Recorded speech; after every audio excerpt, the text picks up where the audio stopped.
Yeah. We're back. We're back. Yeah. Okay, we're back. Yeah. Actually, we never left. Okay, so this is part 2 of the Embankments of Faith. We're going back to Teachings for Victory, Volume 5. We're on page 36. We're in the second column where the actual lecture begins, and we start to read the Gosho again. It says, the enlightenment of all people is the essential message of the Lotus Sutra. All right, from the Gosho. In your letter, you asked how, this is again, page 36, second column. In your letter, you asked how the retribution varies according to the degree of slander against the correct teaching. To begin with, the Lotus Sutra was taught to lead all living beings to the Buddha way. Only those who have faith in it, however, attain Buddhahood. Those who slander it fall into the great citadel of the hell of incessant suffering. Even among those who embrace the Lotus Sutra, very few uphold it steadfastly, both in mind and in deed. Few are the practitioners who are able to uphold this sutra, but those who do will not suffer serious retribution, even if they have committed minor offenses against the sutra. Their strong faith expiates their offenses as surely as a flood extinguishes tiny fires. Okay, the Daishonin, page 37, first column. The Daishonin composed this letter in September 1275 at Mount Minobu for the lay nun Shinichi, one of his followers on Sado Island. About 18 months had passed since the Daishonin's pardon and return from his exile there. It would seem that at this particular time, his followers on Sado were concerned about the effects of slandering the law. In another letter, Nichiren offers the following definition. Okay? And this is from What It Means to Slander the Law from Volume 2. And I think I've read that to you. And if not, I've thought about reading it to you a million times. I believe it's in all of our videos somewhere. All right. To slander the law. Okay. In another letter, Nichiren offers the following definition. To slander the law means to turn against the law. What this encompasses specifically is slandering, denigrating, or rejecting the Lotus Sutra, the correct teaching of Buddhism that reveals the Buddha's fundamental wish for the enlightenment of all people. And of course, in the latter day, that means not only everything that's involved with the Lotus Sutra, but the Lotus Sutra and Nam-myoho Renge-kyo are synonymous, correct? Okay, so he's saying here, specifically, it is slandering, denigrating. What is denigrating? Making it less than it is.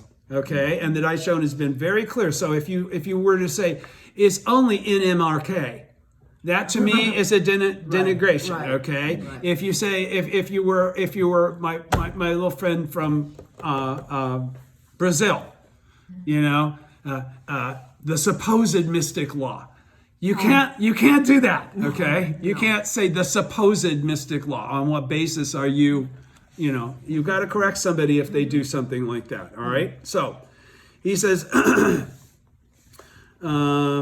me. Okay. All right. Okay. Here we go. Pardon me. The lay nun Shinichi, last full paragraph on the first column, page 37. The lay nun Shinichi, her husband Abutsubo, and most of Nichiren's disciples on Sado had long been followers of the Pure Land Nimbutsu school of Buddhism, whose teachings denigrate the Lotus Sutra and suggest that ordinary people cannot attain Buddhahood in this lifetime. As a result, though they had met, why? What's the Nimbutsu deal? Why is it that it suggests that they cannot attain Buddhahood? That's why you're saying Amita's name over and over and over again, so you can just go to his Buddha land. You might as well go to heaven. Right? That's what that whole deal is. That's why I'm explaining it to you if you don't know that. He says, they were all, Nichiren's disciples on Sado Island had long been followers of Pure Land Nimbutsu school of Buddhism, whose teachings denigrate the Lotus Sutra, saying that it's not as good as the Amida Sutras, and suggest that ordinary people cannot attain Buddhahood in this lifetime. You got to go to Amida's Buddha land. As a result, though they had met Nichiren and now embraced faith in the Lotus Sutra, many still have felt some doubt about whether they would really be able to attain Buddhahood. This is no different than like Mr. Lee asking some of his questions, right? Even though you're following along, you're getting it, you still have all the residual understandings that you've had that it's difficult to let go of all of them, right? So he's saying, and that's why I have 3 stars there. As a result, though they had met Nietzsche and now embraced faith in the Lotus Sutra, many may still have felt some doubt about whether they would really be able to attain Buddhahood. If you doubt you can attain Buddhahood, you cut yourself off from the ability to attain it. Exactly.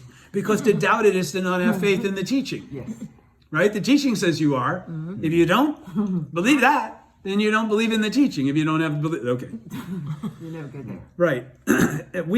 Bottom of page 37, we can surmise that they may have been struggling with an inability to completely free themselves from the prevailing customs and beliefs of the day. And as we do Kosen Rufu, that's going to be common.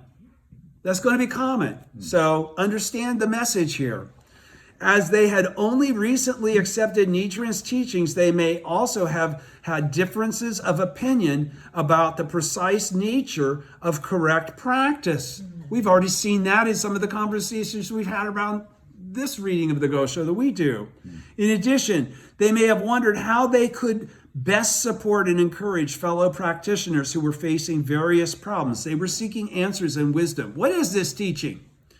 It is reasonable to assume that Shinichi, in asking this question about the retribution that will result from different degrees of slander, was not presenting just her own doubts, but that she was also speaking for the disciples on Sado in general. In response, Nichiren first clarifies that the basic premise that the purpose of the Lotus Sutra is to teach the way by which all people can attain enlightenment, because that's the predication of what is the teaching of Nam-myoho Renge-kyo. It's for the attainment of enlightenment of all people. He says, to begin with, the Lotus Sutra was taught to lead all living beings to the Buddha way, such as Nam-myoho Renge-kyo. For all people to have the capacity for enlightenment means that they have the supremely noble Buddha nature and the infinite potential it represents.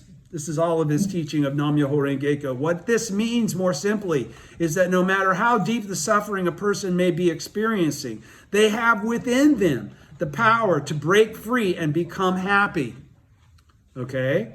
Any discussion of slander of the law that overlooks this fundamental premise will be essentially meaningless. So what is he saying there? Let me say it again. What this means more simply, let me go up at one more sentence. So, for all people to have the capacity for enlightenment means that they have the supremely noble Buddha nature and the infinite potential it represents. Okay? What this means more simply is that no matter how deep the suffering a person may be experiencing, they have within them the power to break free and become happy. Any discussion of slander of the law that overlooks this fundamental premise will be essentially meaningless. Okay, so what is that saying? We don't admonish people about slander of the law in order to show how much we know, or how much better our practice is, or correct our practices, or any of that kind of stuff. He's saying, unless you're admonishing them for their slander for the sake of mercy, for the sake of correcting them so that they don't make causes that create suffering for them, unless you're doing it out of compassion, it's meaningless. You're just saying, no, here are the rules and regulations, and you got, no, this is what I believe.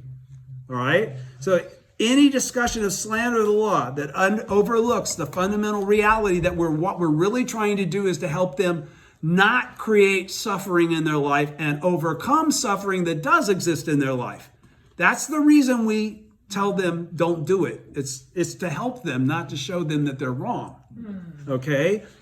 The Lotus Sutra, the Daishonin points out here, teaches that everyone has the potential for Buddhahood.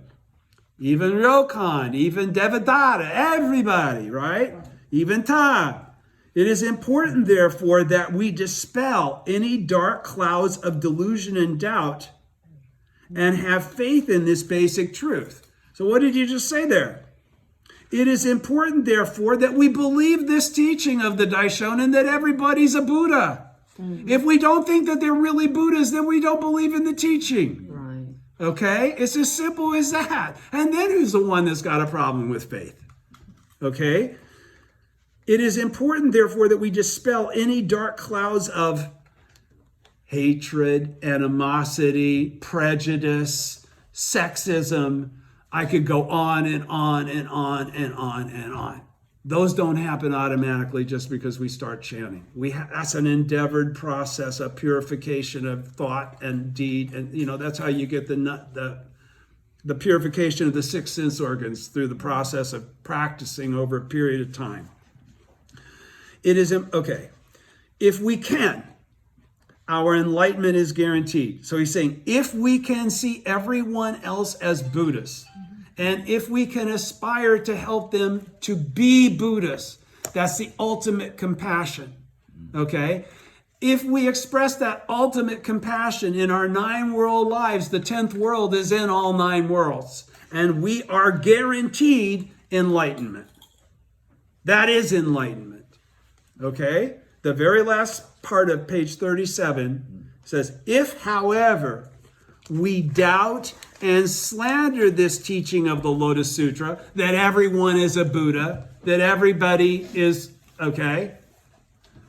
The Daishonin says we will fall into the hell of incessant suffering. Okay? So we got to be really clear about all this. That's why this is such a great Gosho.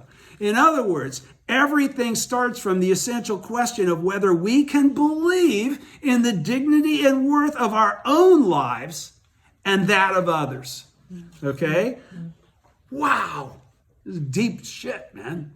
The mystic law is the sharp sword that severs the chains of karma. Page 38. Shinichi and Abutsubo risked their lives to protect Nichiren Daishonin, the votary of Lotus Sutra, who was practicing according to the Buddha's teachings. In this letter, we can infer that he counts them as being among the rare few practitioners who are able to uphold this sutra, who uphold it steadfastly, both in mind and in deed. Nichiren then asserts that such practitioners, though they may commit a minor offense, will not experience severe retribution because their faith is strong. If their fundamental belief in the Gohonzon is firm and unwavering, if their fundamental belief in the Gohonzon is firm and unwavering, like the sure aim of a master archer, there is nothing to fear. In the defiled age of the latter day, which is rife with slander of the law, a person of such strong faith will not be swayed by such negative influences. They will be able to expiate serious offenses as surely as a flood extinguishes tiny fires, writes the Daishonin. This principle applies to us as well, obviously. That's why we read these letters. They all apply to us. Once we embrace faith in the mystic law, no matter how we may have slandered the correct teaching in the past, the negative karma we have incurred will not plague us forever. That's because faith in the mystic law is like a mighty sword that can sever even the heaviest chains of karma. Because what is the premise of karma, right? You can have a fundamental aspect of your life that's repeated lifetime after lifetime. You don't really ever get your hand out around stopping it, changing it, okay? So this is what this is saying is you have the ability it's the mighty sword that severs the chains of karma. The chain of karma is that repetition in the 6 realms, the lower 6. You never get to go into the higher realms. You never get, because you never get exposed to the name and the words of the truth, right? Okay, so he's saying here that we can set even the heaviest chains of karma. So when we have these, that's why he's talking about when we have these difficulties in our lives that we're already guaranteed we're going to, do understand that we're expiating karma at the same time. We're expiating our negative karma at the same time we're overcoming those obstacles, right? Okay, so that's how it's because the mystic law is like a that can sever even the heaviest chains of karma. That's cutting it off. When we're experiencing what we're experiencing in this lifetime as it relates to difficulty, we are changing the karma that we will experience in the future. Don't forget, we get to come back of our own volition as Buddhists, right?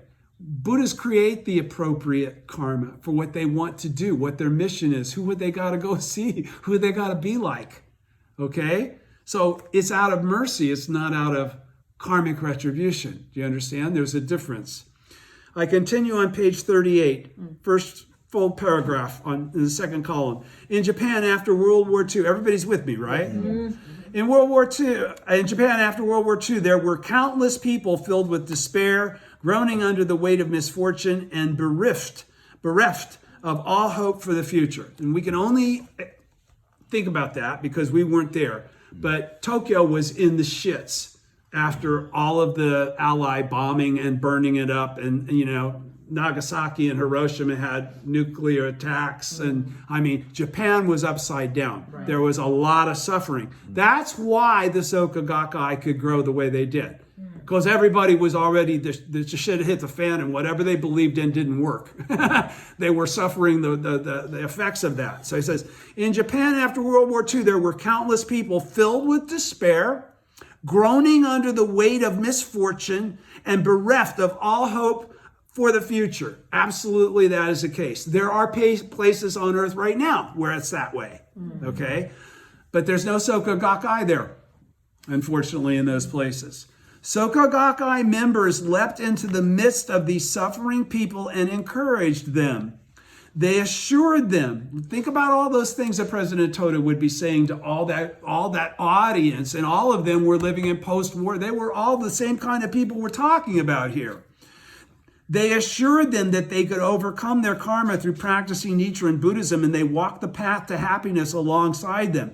As a result, innumerable individuals were able to smile again and regain their hope and self-confidence. They vanquished the fundamental darkness of ignorance that prevented them from believing in their infinite potential. And they awakened a deep belief in their own Buddhahood, a belief that all people inherently possess in the depths of their lives. Strictly speaking, all of us, before practicing Nichiren Buddhism, have probably, without even knowing it, accumulated the karma of slandering or disbelieving the Lotus Sutra's teaching of the infinite dignity of human beings. But from the first moment we embrace faith in the mystic law, we can cast off the shackles of karma and attain a freedom like soaring into the vast skies. Page 39, admonishing slander of the law. From the Gosho, the Nirvana Sutra states, if even a good monk sees someone destroying the teaching and disregards him, failing to reproach him, to oust him, or to punish him for his offense, then you should realize that that monk is betraying the Buddhist teachings. But if he ousts the destroyer of the law, reproaches him, or punishes him, then he is my disciple and a true voice hearer.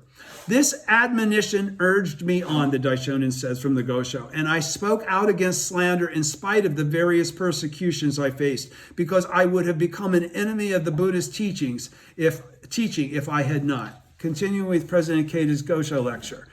Page 39, first column, middle. This section quotes a passage from the Nirvana Sutra that the Daishonin frequently cites in his writings. And this thing about, quoting Chang'an, and that is in a lot of different goshos, saying if you don't reproach them, if you don't correct slander, you're as guilty of it as if you had done it yourself. This section quotes a passage from from the Nirvana Sutra that the Daishonin frequently cites in his writings, outlining 3 responses to slander of the law. Applying this passage to his own life, the Daishonin says that to not become an enemy of the Buddhist teachings, he fought and spoke out against slander, though he knew he would be persecuted as a result. Referring back to the idea at the beginning of this letter, the essential point of Nichiren refuting the erroneous and revealing the true is to address slander of the law, which renders people powerless and denies their infinite potential. They cannot bring forth their Buddha nature if they're slandering that Buddha nature and denying its existence. It was in this spirit that Nichiren, spurred by his wish to lead all people to happiness, top of second column, page 39. It was in this spirit that Nichiren, spurred by his wish to lead all people to happiness, continued his struggle against the devilish nature that casts people into misery and misfortune. The unchanging fundamental spirit of a true religion of the people must be that addressing and defeating the evil that seeks to destroy people's innate goodness. That said, the actual practice of admonishing people of the law, that said, the actual practice of admonishing slander of the law must not be dogmatic. In this letter, Nichiren provides Shinichi with important perspectives on how to deal with slander. Okay, so now what does he mean when he's saying must not be dogmatic? It must not be for the purpose of showing them that you know something they don't know, that you're right and that they're wrong, that you're better, that they're worse. That's bringing it up in a dogmatic fashion. It's like taking a truism, a truth, and just applying it mindlessly without understanding what the basis of the truth is. The basis of the truth of Nam-myoho Renge-kyo is that everybody's equal. So the minute you start talking down to them, for the sake of talking down to them, for the sake of proving how much you know, you're missing the point. That's the dogma that he's talking about. Does everybody know what dogma is? Dogma, okay, what the definition of dogma is dogma is any belief that's part of a belief set. There's dogma in Christianity, there's dogma in Catholicism, there's dogma in Hinduism, there's dogma in every kind of belief set, because there are certain things that can't be demonstrably expressed as this moment, right? You have to have faith in certain things that are not explainable. That's those principles that we're told have faith in. That's the dogma of anything, okay?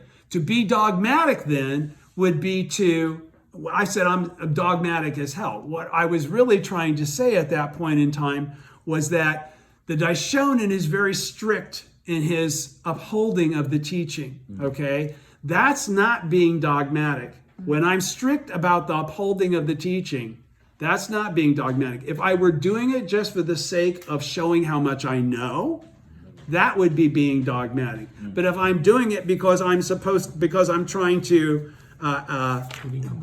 right, do what Chang'an has just talked about, is a whole different circumstance. So what President Ikeda is saying here, if you forgot this first part, he says it is essentially meaningless. Okay? He says, if we're doing this to show how much we know, is bullshit. Okay, that's what it's basically saying. Okay? Where am I? The second paragraph. Okay, yeah. That said, the actual practice of admonishing slander of the law must not be dogmatic. It must not be to show how much you know and the other person doesn't. In this letter, Nichiren provides Shinichi with important perspectives on how to deal with slander. First, he states that there are degrees of seriousness in slander, and he offers examples of ways to address them flexibly, appropriate for the situation. He writes, slander can either be minor or serious, however, and sometimes we should overlook it rather than attack it. The true word in Tendai schools slander the Lotus Sutra and should be severely rebuked. But without great wisdom, it is hard to differentiate correctly between their doctrines and the teachings that Nichiren spreads.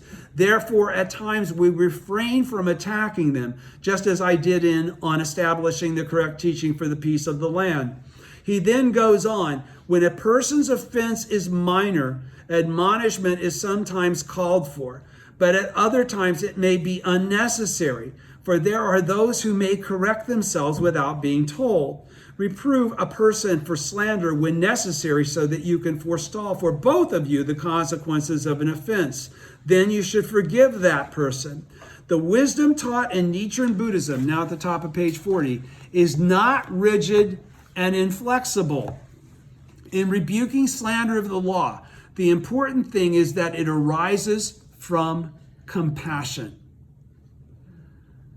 In rebuking slander of the law, the important thing is that it arises in you. Your motivation is to correct them from creating a cause that is going to bring them retribution. You're behaving as their parent.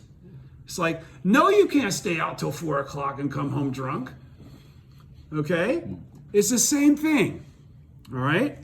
The Daishonin warns, top of page 40, continuing. The Daishonin warns our seeing, hearing, and making no attempt to stop slander, that if we spoke out, could be avoided, destroys our gifts of sight and hearing and is utterly merciless. So we blow it off because we don't want to be hassled with having to try and back up our refutation or get into any kind of a disagreement, and therefore we just let it slide. And that's what he's talking about. You're going to lose your gifts of sight and hearing. And what is he talking about? Are you going to go blind and deaf? No, it's going to be what you're able to read and hear and understand correctly as the Buddha. Okay, that's the loss of sight and hearing. He's talking about this purification of the 6 sense organs. They're going to become impure. All right? To put it another way, reproaching slander should never be done from anger or antagonism. It should be motivated by great compassion, the wish to prevent the person from falling into a state of suffering and misfortune. All right? I think I've already made that clear. We all tried to do it for that reason, that correct reason. Nichiren also quotes 2 passages from the annotations of the Nirvana Sutra by the great teacher Chang'an. If one befriends another person but lacks the mercy to correct him, one is in fact his enemy. And one who rids the offender of evil is acting as his parent.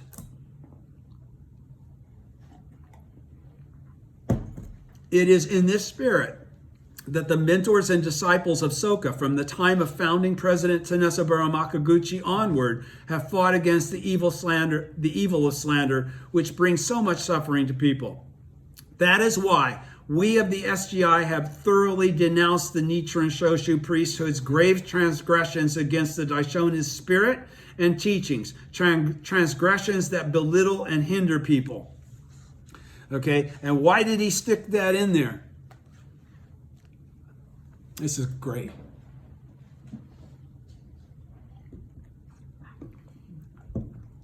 Why did he stick that in there?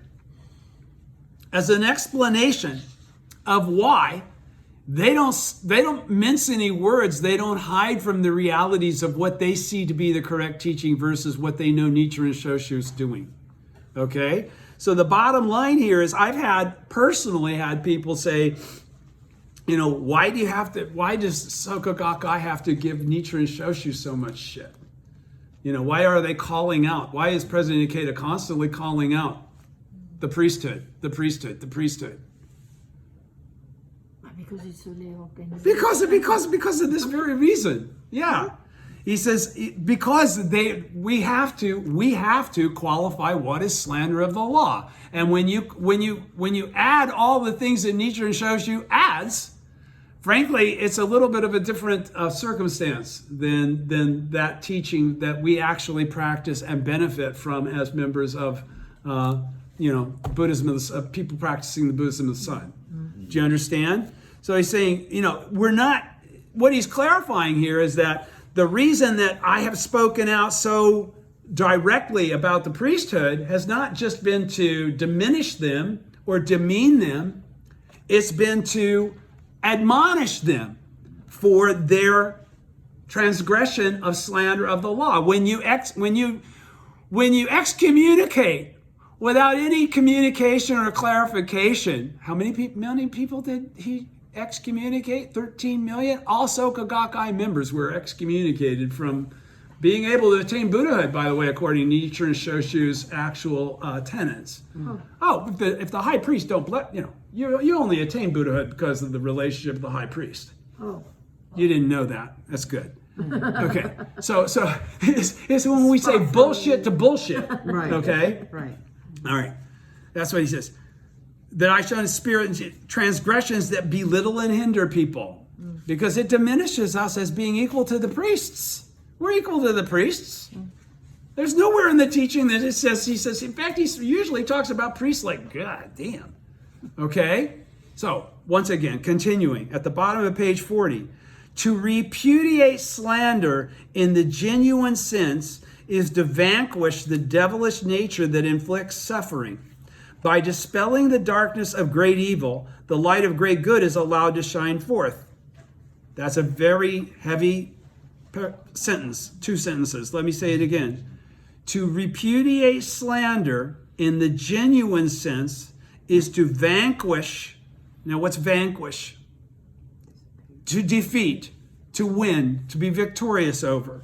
to make disappear, to completely destroy, to vanquish the devilish nature that inflicts suffering, the devilish nature that's caused it in the first place. That's what caused the delusion that created the slander, that created the suffering. By dispelling the darkness of great evil, by confronting it when we hear it. When we hear slander, we don't let it slide and go as something that might be correct. We say, no, that's not correct. All right? By dispelling the darkness of great evil, by confronting it, the light of great good is allowed to shine forth. The truth can be seen and heard only when we reproach what is not true. Do you follow? Okay. Continuing on page 40, second column. Our fundamental attitude in faith is key. Because everything I just said was attitude. All right? As this shows, there is no hard and fast formula when it comes to admonishing slander of the law, nor is it something to which we can apply abstract theories. The French mathematician and philosopher Blaise Pascal. Say it again. Blaise Pascal. Blaise Pascal criticized the elaborate system of precedents for the conscience that had been established by the Catholic Church of the day. Don't you love the French? Precedents for the conscience were a set of pre-established rules for acting in good conscience in every possible situation. Pascal, is that correct? Pascal decried the hypocritical dogmatism that these so-called precedents encouraged. In other words, they were just rules. There was not a mindfulness around them. They were just rules. He believed that by shielding the individual from the process of thinking deeply about good and evil, they prevented the development and free exercise of their conscious and inner moral compass. So Pascal's saying, by having all these rules and making everything just a matter of read the rule and never understand or perceive the truth that's the reason why there's the rule, you cut people off from the ability to use the rules correctly and effectively. They become just dogma. All right?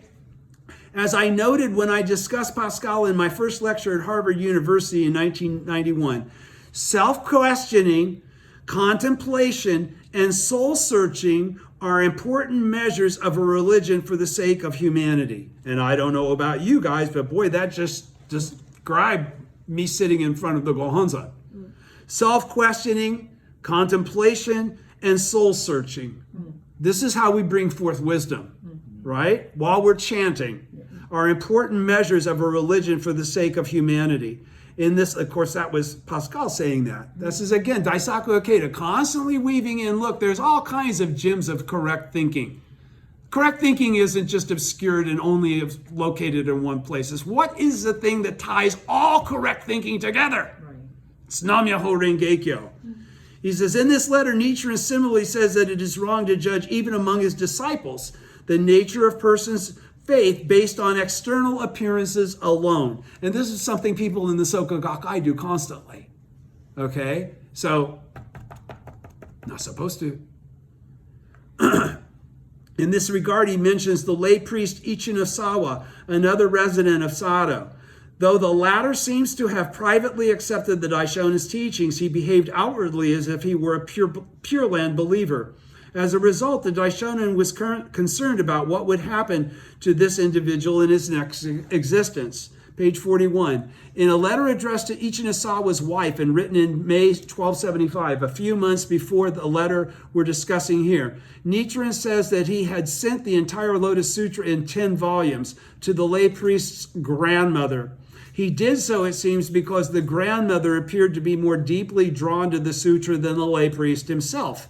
The Daishonin no doubt hoped that the latter would share the message of the sutra with the lay priest and thereby guide him to correct faith in the mystic law. Nichiren did not establish any formal codified, what's codified?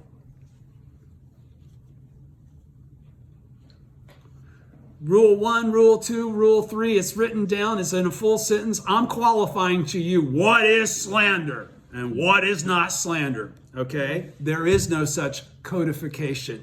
All right, Nichiren did not establish any formal codified criteria or arbitrarily determine what words or actions constitute slander, because it's really where they're coming from.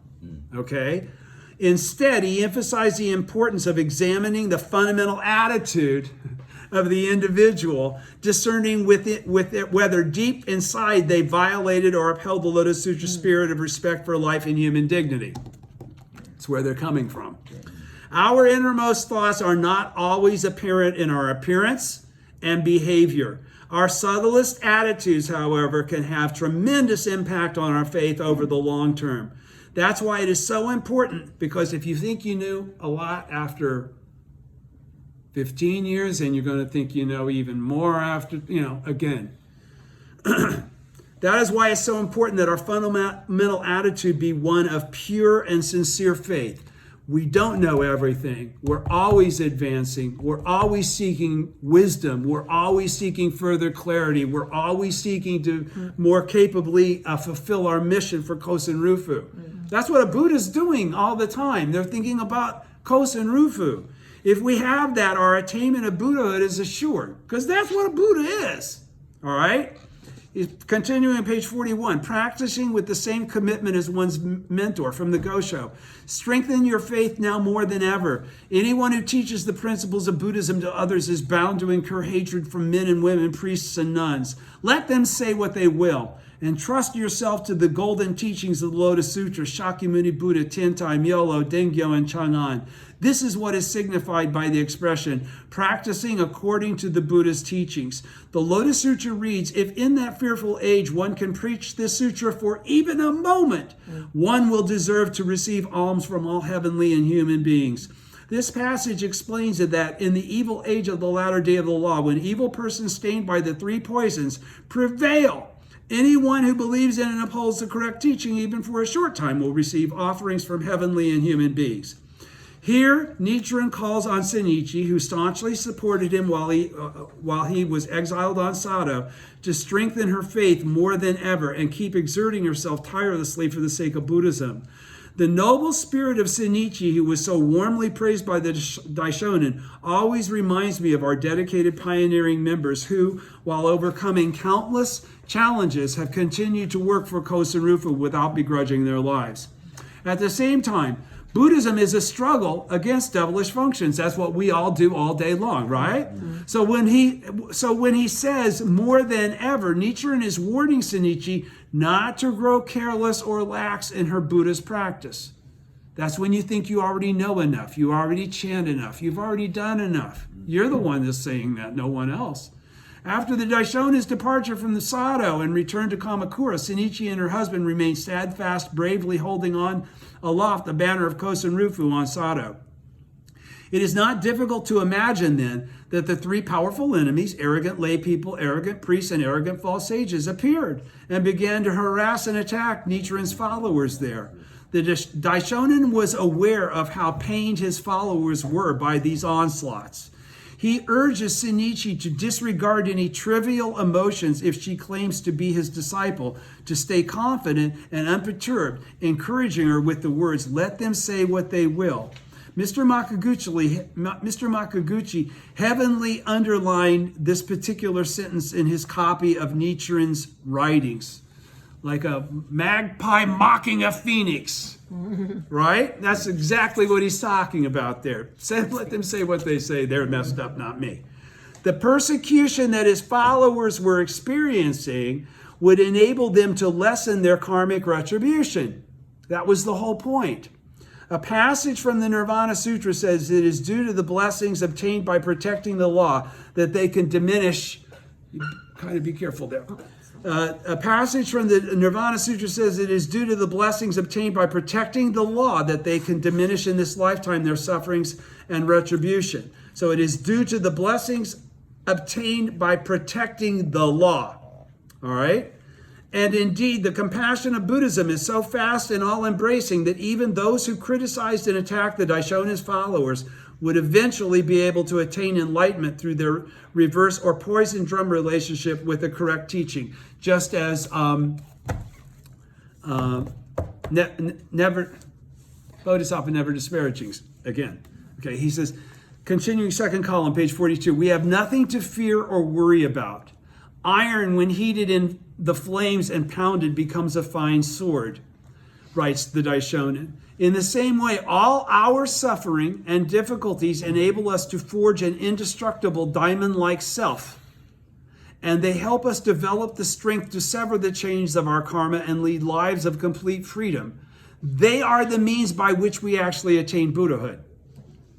To achieve that, we must entrust ourselves to the golden teachings. We must have absolute faith, Mugi Washin.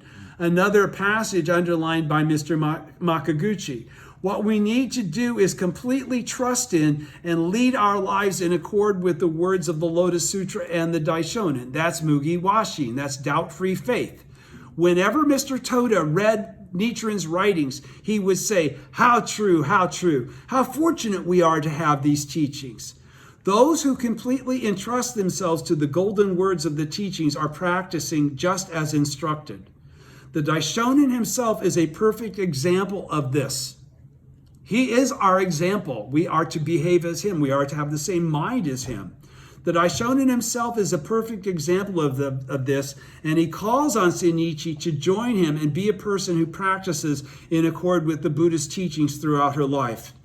Crucial are the shared commitment and shared struggle of mentor and disciple. At the end of the emergence of the treasure tower, the Lotus Sutra's 11th chapter, we find the words, if in that fearful age one can preach this sutra for even a moment, one will deserve to receive alms from all heavenly and human beings.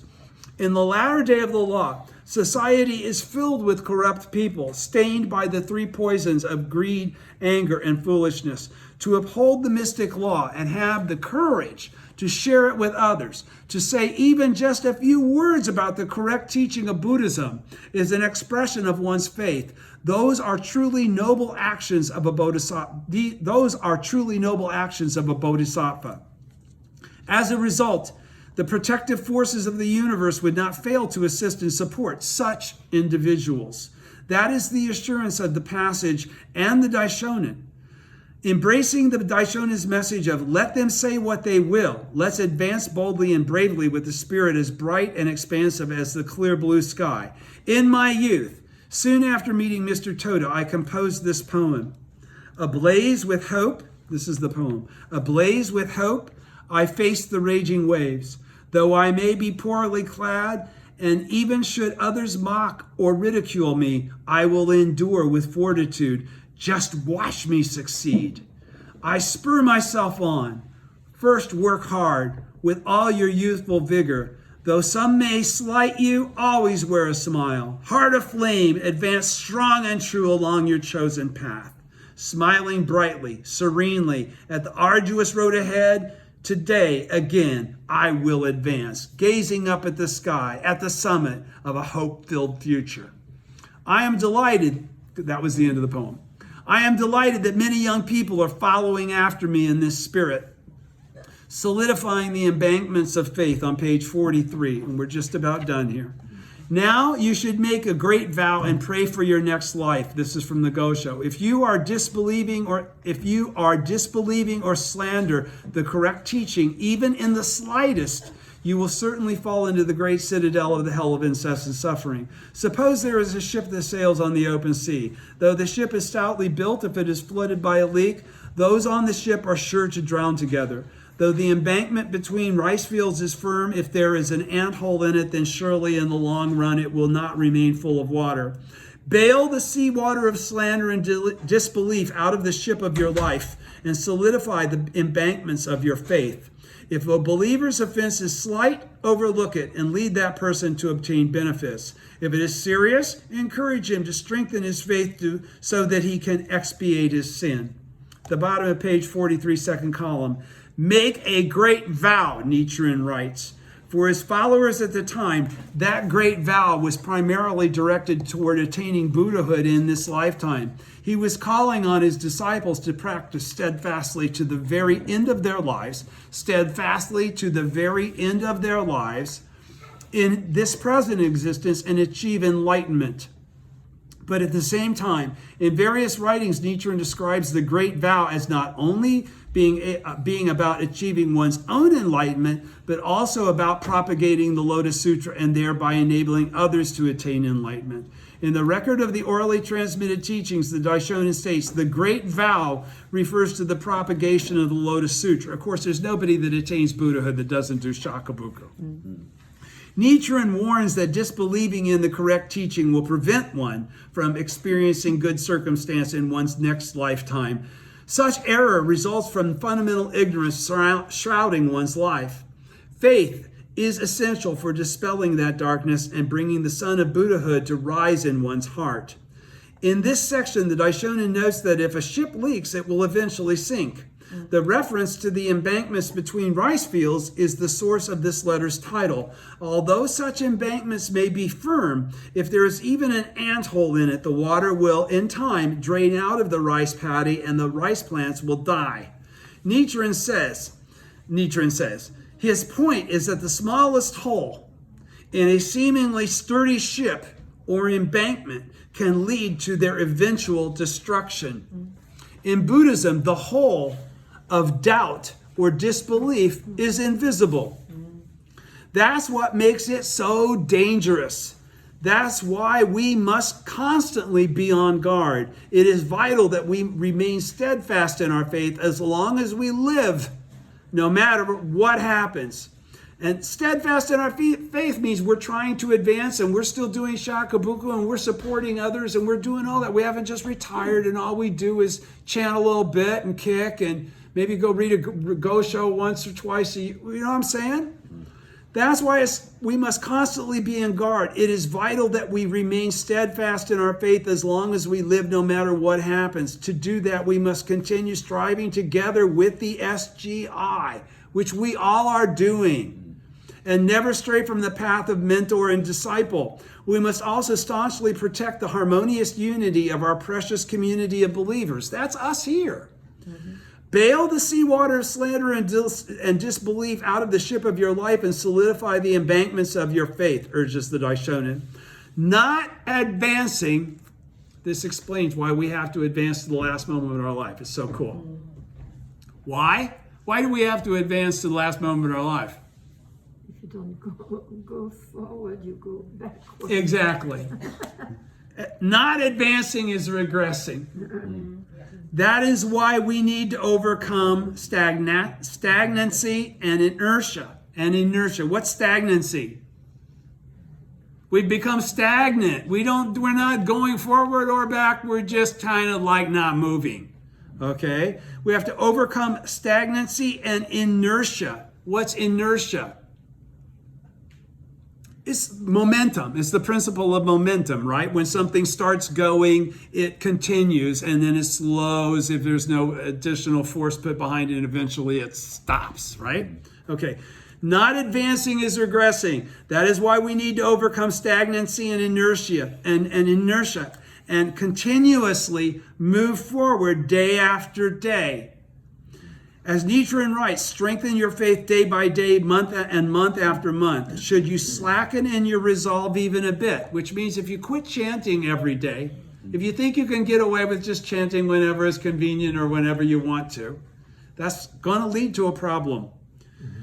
Strengthen your faith day by day, month after month. That only comes every day in front of the Gohonzon. Should you slacken in your resolve even a bit, devils will take advantage. You'll find that one day turns into 2 days turns into 3 days turns into a week. Before you know it, you're screwed. Okay? Buddhism is a never-ending struggle against fundamental darkness, the deeply rooted ignorance that tries to block or shut off the infinite potential of life. Why? Why is it a never-ending struggle?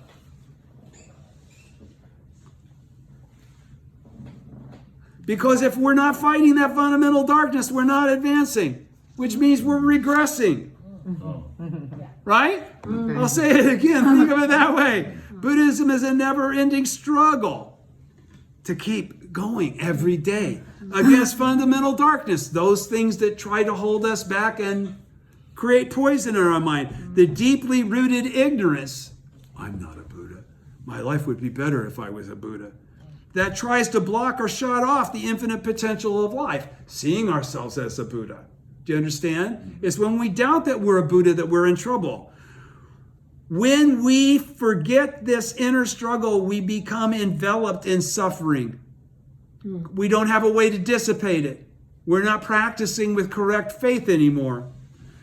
When we forget this inner struggle, daily advancing, we become enveloped in suffering, arising from this ignorance, moving from darkness into darkness. Okay? When we're besieged by difficulty, we move and go sit in front of the Gohanzen. We go from darkness into light, into wisdom. Okay? This is the essence of the warning against disbelief and slander of the correct teaching. This is the essence of it. We are almost done. This is the last 2 pages. One person seeking spirit can help many. This is page 45. And this is absolutely true. We're all an example of that right now. You are indeed an unusual woman, since you asked me to explain the effects of various degrees of slander. You are every bit as praiseworthy as the Dragon King's daughter when she said, I unfold the doctrines of the great vehicle to rescue the living beings from suffering. The Lotus Sutra reads, if one can ask about its meaning, that will indeed be difficult. That will be difficult indeed. There are very few people who inquire about the meaning of the Lotus Sutra. Always be determined to denounce slander against the correct teaching to the best of your ability. It is indeed wonderful that you should be helping me reveal my teachings. In closing, we're on page 45, first column in the middle. In closing, Nichiren commends Shinichi again for inquiring about the effects of various degrees of slander, telling her that she is every bit as praiseworthy as the Dragon King's daughter. In Devadatta, the Lotus Sutra's 12th chapter, the Dragon King's daughter opened the way to the attainment of enlightenment for all women and declared, I unfold the doctrines of the great vehicle to rescue living beings from suffering. By citing this passage, Nichiren suggests that Shinichi asked this question not only for herself, but also so that all of the Daishonen's followers on Sado Island might advance on the path of faith free from error throughout their lives. His reply demonstrates his profound trust and appreciation for Shinichi, who frankly asked a question that was troubling her and her fellow practitioners. My mentor, second Soka Gakkai President Josei Toda, also regularly held question and answer sessions and praised members for their questions. He often told leaders to feel free to come to him with anything they might want to ask. No matter how busy he was always happy to receive serious questions, and he put a great deal of thought and care into answering them. Questions lead to progress. When doubts are cleared away, a refreshing certainty is established. Gaining a thoroughly satisfying answer, like the Daishonin did was talking about in the Gosho we just read on New Year's Day. You know, it's like when telling somebody something is like adding oil to the wheels or putting the boat on water instead of dragging. Questions lead to progress. When doubts are cleared away, a refreshing certainty is established. Gaining a thoroughly satisfying answer, which, how can you give a thoroughly satisfying answer? By studying the Gosho and understanding what it is, what the answer is. Okay? Allows us to practice with joy and self-confidence. That's what we're able to give others when we have that information. It is important that our harmonious gathering of the SGI continues to advance based on dialogue that responds fully to people's seeking spirit. Believing in one's own life, page 45. In this concluding section, Nichiren tells Shinichi, always be determined to denounce slander against the correct teaching to the best of your ability. It is indeed wonderful that you should be helping me reveal my teachings.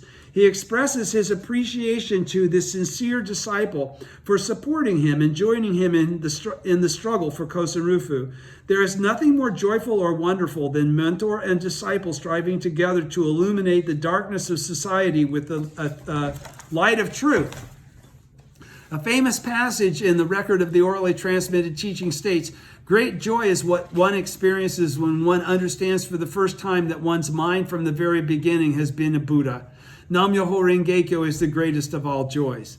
At the moment when we dispel the darkness of slander and disbelief and apprehend the truth about our own lives, that we are Buddhas just as we are right now, hope illuminates our beings like the sun. That is the greatest of all joys. Our lives themselves are the foremost treasure, yet all too often we seek for treasures outside ourselves. Why? Because our faith in human beings is weak. Because we don't believe in ourselves. That is a source of much confusion and discord in the world today. Believe in your own life, he says with an exclamation point. You are the thus come one. It is the source of unsurpassed power. Believe in your own life. It is the source of unsurpassed power. It's the source of everything you get from chanting Nam-myoho Renge-kyo to the Gohanzan. It doesn't come from the piece of the paper. It comes from your life. It's your devotion that brings forth that wisdom, that compassion, that wisdom, and then that great good fortune. A memorable dialogue, he continues on 46, last paragraph, first column. A memorable dialogue between master and student is recorded in the Analects of Confucius. One of the ancient Chinese philosopher's disciples confessed that while he enjoyed studying the master's way, he felt that he did not have the strength to follow it. And I'm sure that this must be the case for many people. I know it was for me. All right? This is beautiful. Listen to this carefully. One of Confucius's disciples confessed that while he enjoyed studying the master's way, he felt he did not have the strength to follow it. That would be like reading the Gosho and thinking, God damn, Nichiren was a great guy, wasn't he? And thinking that none of it is applying to you, or none of it is really the template that you're supposed to be living under, right? Mm-hmm. He's saying, he felt that he did not have the strength to follow it, to not believe that you have the strength to follow the Daishonin's admonition to be like Mike, to be of the same mind as Nichiren, okay, is bullshit. Confucius replied that while it was true that someone without the strength to follow the way might have to give up halfway, it's like if you don't have the strength to follow me, then you might have to give up halfway. He, the disciple, had given up before even starting. Okay? So the key was, you don't know if you can succeed if you never begin. He says, Mr. Toda urging young people to believe in themselves. We all have infinite inner potential. We're all Buddhas. We're all entities of the mystic law, which is the key to absolute victory in every sphere. That being so, the youth of the SGI should rouse strong faith, summon forth from within the boundless power of the Buddha, the Lion King, and live out their lives with joy and exhilaration, no matter what's happening, because it's one hell of a ride. In February, 55 years ago, in 1958, a short time before he passed away, Mr. Toda entrusted me with his cherished wish of expanding the Soka Gakkai's membership to 3 million households.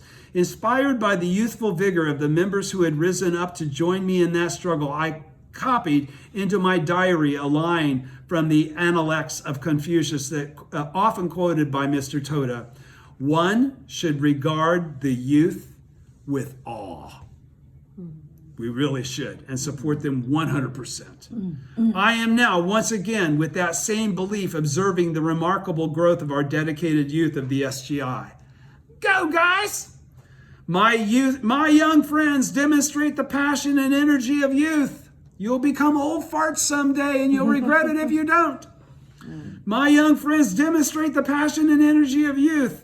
Allow your true inner brilliance to shine forth, and on the stage of your mission, exert yourselves joyously and freely to lead happy and victorious lives.